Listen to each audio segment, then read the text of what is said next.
नवदिन पर बाहुड़ा जात्रा भाई भौणी सह जन्मवेदी लीला खेला सारी रत्नवेदी को फेरी आसी जगन्नाथ।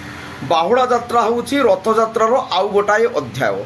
द्वितीय श्रीक्षेत्र भाव प्रसिद्ध लाभ करिथिबा बारिपदार 2 दिन धरी रथ टणा जाई पुरी रथ टणा परदिन रथ टणा जाए। आज शेष बाहुड़ार शेष दिन बड़दाण्डे भक्त समुद्र हो पड़ी। हरिबोल संकीर्तन रे बड़दाण्ड प्रकम्पित हो उठुछि।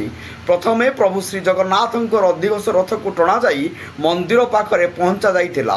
तापरे सुभद्रा दर्पदलन रथ टणा जाई शेष बलभद्र तालध्वज रथ टणा जाई मंदिर जाई पहुंचा जाइथिला।